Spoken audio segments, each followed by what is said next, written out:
Hello friends, we are going to discuss the British constitutions. What is the salient feature of the British constitution? First salient feature of the British constitution is the unwritten constitution. Here, one of the most important feature of the British constitution is its unwritten character. But in case of India, there is a written constitution which is lengthiest in the world. There is no codified or structural document which may be called as the British Constitution, unlike in India, which is codified into various parts and schedules, like seven schedules, which includes state list, union list, concurrent list, Never's list, meaning but many sources of the constitutional law are written, and these together with conventions and political traditions from the British Constitution. Here, Indian Constitution, in comparison, it is the lengthiest written constitution in the world, as I told you. Second salient feature is evolutionary. The British Constitution is a specimen, meaning sample, of evolutionary development. Evolutionary is nothing but progressist. It was never framed by any constituent assembly, but in case of India, there were a constituent assembly. It has an unbroken continuity of development over a period or more than a thousand years. It is said that British Constitution is a product of wisdom and chance. The Indian Constitution has certain similarities as well as differences on this particular aspect. It differs from the British Constitution to the extent that it is a written document and has well defined provision. However, it is too is open to evolutions given that the provision of amendment is kept such so as to allow for the constitution to evolve according to the need of sensibilities of the time. Next is flexibility. Flexibility. The British Constitution is a classic example of the flexible constitution.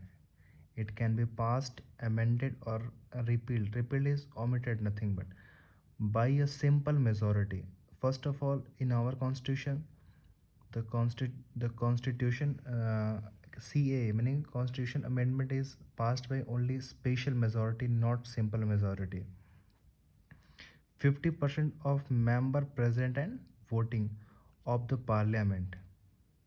First of all, in India, parliament consists three organs: president, Lok Sabha, and Raj Sabha. Since no distinction is made between a constitutional law and an ordinary law, but in case of India, there are big difference between constitutional law and ordinary law. Constitutional law, which is mentioned in the constitution, but ordinary law, which is passed by the ordinary purposes by the law. Both the constitutional law and ordinary law are treated alike, which is totally different with Indian constitution.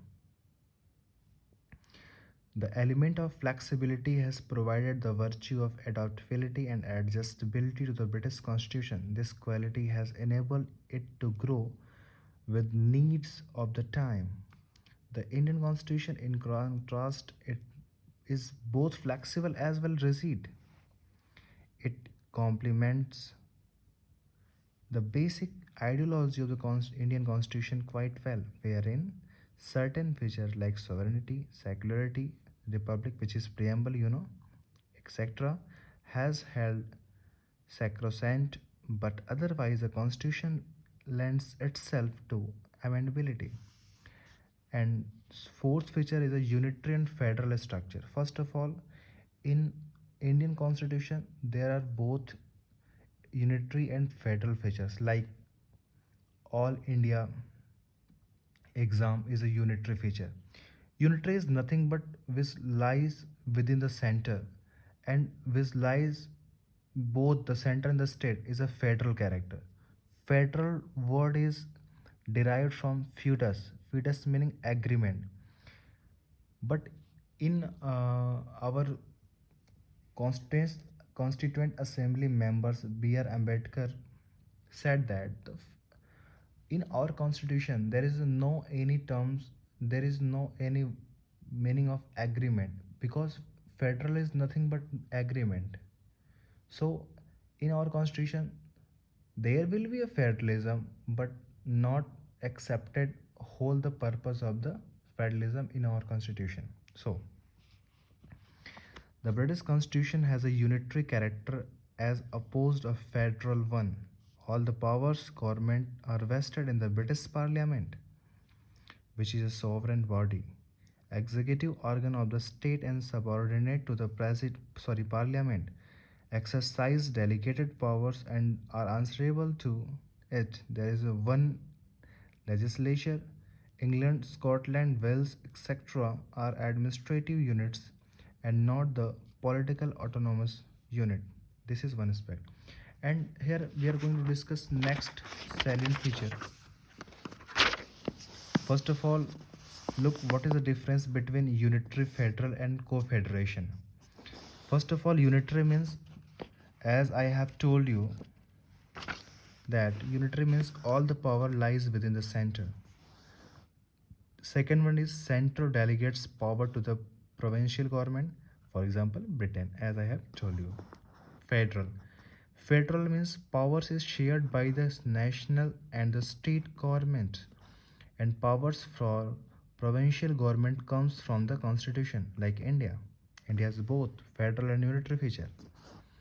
Co-federation is just opposite to unitary. Units come together and form the state.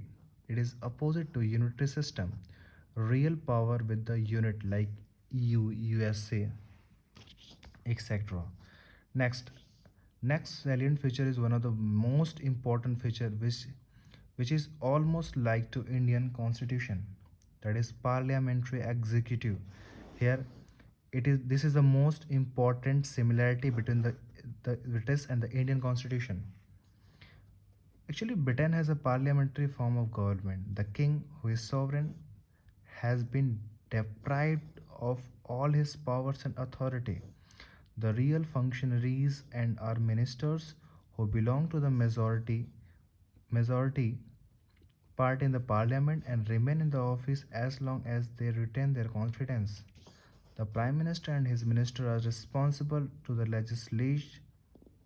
legislature for their acts and policies. Parliamentary system is based on the principle of cooperation between the executive and legislature organ. Executive and legislative, very important. Executive and legislative.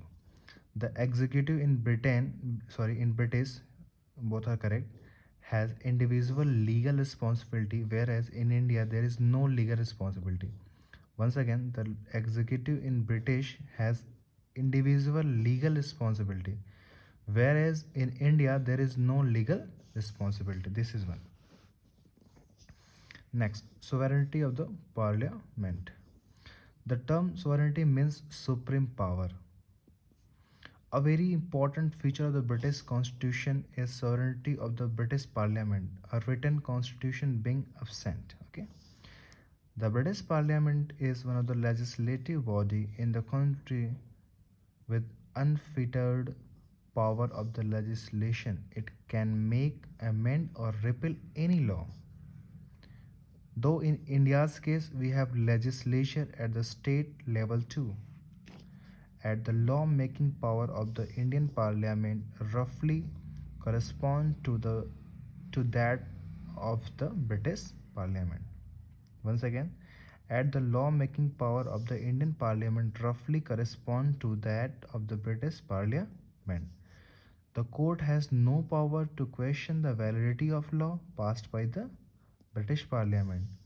The British Parliament may amend the Constitution on its own authority. Like an ordinary law of the land, it can make legal what is legal and legalize what is legal. Here, there is marked difference vis-a-vis the power of Indian judiciary to keep a tab on the legality on of the law framed. Also, basic structure doctrine lends the Indian judiciary further powers to question the legality of the law. Judicial review. This is very important. In upcoming lecture, we will discuss what is judicial review. In light of the fact that Supreme Court of India is the highest interpreter of the Constitution of India. And next salient feature is a role of conventions. Conventions are known as unwritten maxims maxims is nothing but rule of the constitution. They provides flexibility and avoid amendments. Most constitutions of the world have conventions, a necessary corollary to the unwritten character of the British Constitution is that conventions play a very vital role in the British political systems. For example, while the Queen has a prerogative prerogative to refuse assent to a measure passed the British Parliament, but by convention she doesn't do so, and the same has become a principle of the Constitution itself. Once again, I am repeating. She does not do so, and the same has become a principle of the Constitution itself. Very, very important point. However, the legal status of the convention is subordinate to the written law. The last point, even in India, convention play a vital role in functioning on parliament. For instance, position of the deputy speaker is offered to opposition party in India, etc. In the upcoming lecture, we will discuss what is deputy speaker. And next salient feature is rule of